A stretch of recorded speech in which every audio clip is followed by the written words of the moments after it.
If you've been powering up legendary Pokemon thinking that they'll be all-powerful for many generations to come, you might want to cut that out. While these all-powerful legendary Pokemon may not be power creeped by future legendary Pokemon, there is a good chance that they'll be power creeping themselves with alternative movesets. The reason I feel this way is because during the Zapdos Day event, Zapdos could learn Thunder Shock for its fast move, an exclusive move that Zapdos couldn't learn before. During the event period, there was no possible way to get this Thunder Shock onto Zapdos without participating in the raids. You couldn't TM your old Zapdoses. While it's not that big of a deal with Zapdos because Raikou is still a better electric type Pokemon, the elephant in the room is Origin Pulse Kyogre and Precipice Blades Groudon.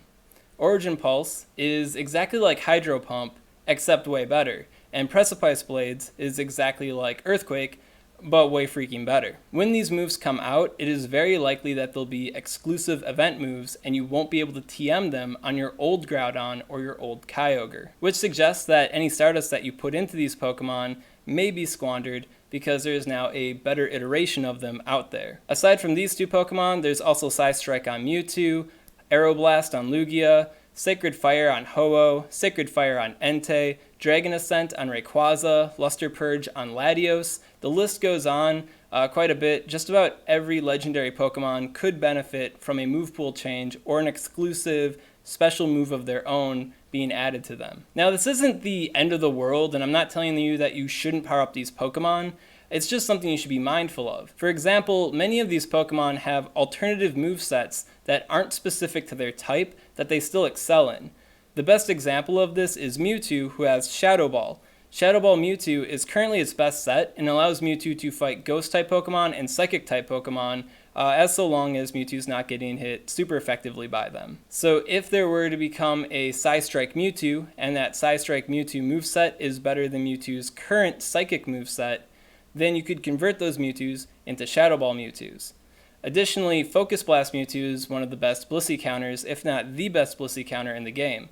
So if you were to run into some trouble with a Psystrike Mewtwo coming out, and you already have a bunch of Shadow Ball Mewtwo's, you could probably get away with converting one of them into a Focus Blast Mewtwo. Another point to make is that Hydro Pump Kyogre is still the best Water-type Pokemon, and if Origin Pulse Kyogre comes out, yes, that Kyogre will be better than the Hydro Pump one, but Hydro Pump Kyogre will still be a really good Water-type attacker.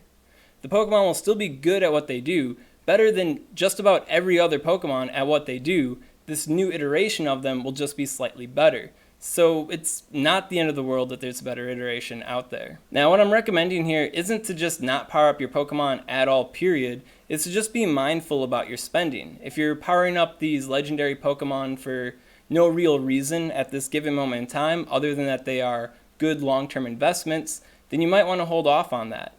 My recommendation, and the recommendation I've been giving ever since I started this channel, is to just power up Pokemon based on the current and predictable future metas. Right now, we got Registeel as the raid boss, and next up we got Regirock and Moltres.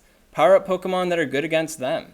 And if you already have teams figured out for these three Pokemon, then don't power up anything, right? The future is coming. It's always good to have Stardust in the bank than to not have Stardust in the bank. Another good thing to be mindful of is my prediction right now is Gen 4 is going to come out in September or maybe October, possibly earlier than that. New generations in Pokemon Go have been introduced every 3 quarters, so like every 9 months.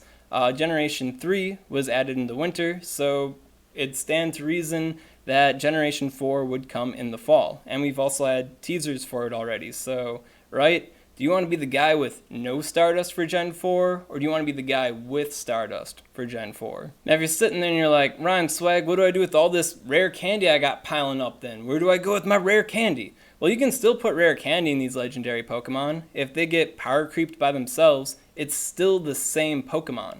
So putting candy in them, you know, you're not putting Stardust in them. But then you'll have the candy ready for when the Power Creep version comes out, and if the Power Creep version ends up being TMable, well then you can still spend the rare candy on them then, right?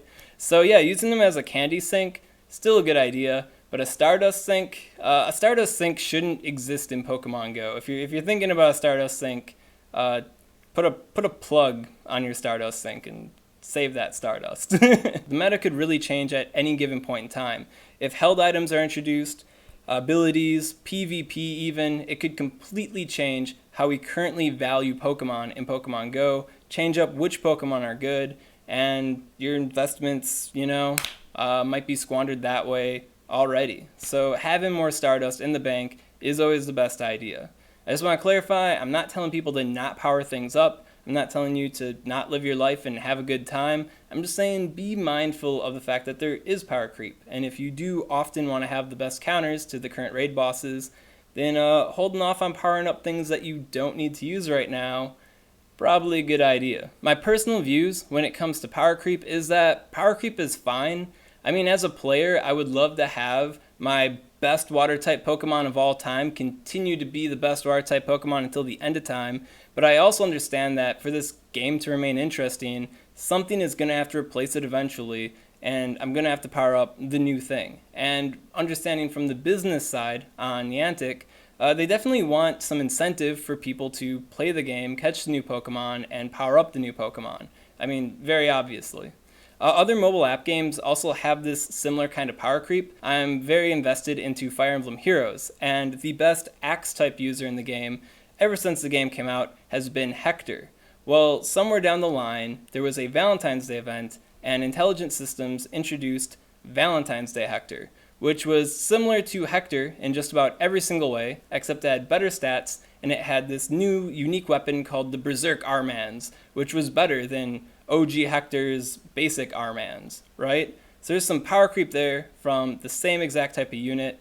So that was kind of like, a little salt-inducing, but that's just how these games work. The thing I'm not okay with is these event moves being introduced in 3-hour increments with no possible way to obtain them afterwards. This is already an issue with Community Day, where if you're not able to participate during those hours, you miss out on the exclusive move. This problem is actually even worse in the case of Zapdos, because Zapdos is a legendary Pokemon. You can't evolve to get the move. Yeah, a way to work around missing out on Community Day is to just evolve the pre-evolve form of the special move Pokemon during the hour period. If you're not able to participate in the event, you can still get the move that way on a Pokemon if you just evolve it.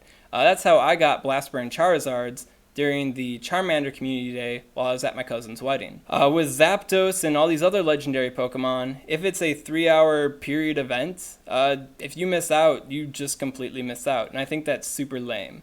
I would be much more okay with the legendary side of things if it was like a week-long event, but as far as these moves go in general, I think there should be a way for us to get them like a month or two after. That way we can maintain the pull factor of going to the event itself, but then also still have a way to help people out that missed out on the event. I don't know. Roping this back to my Fire Emblem Heroes example, Valentine's Day Hector had that exclusive axe weapon, the Berserk Armans. Well, OG Hector was able to get that weapon through means in the game later on. So I think, translating that into Pokemon Go might be a good idea. I mean, overall, I feel Niantic could learn a lot from Intelligent Systems, but that's a whole nother story, right? Yeah, so comment below, let me know what you guys' thoughts are on this whole exclusive move on Legendary Pokemon situation. Is this an agreeable way for power creep to happen in Pokemon Go? Or is it like, yeah, I get it, but I'd really like to be able to somehow get it without an event, right? Yeah, so let me know what your thoughts are on that. And if you enjoyed this content, you want to see more like it, well then subscribe to Swag Tips. I mean, who else is going to tell you how good these new attacks are going to be, right?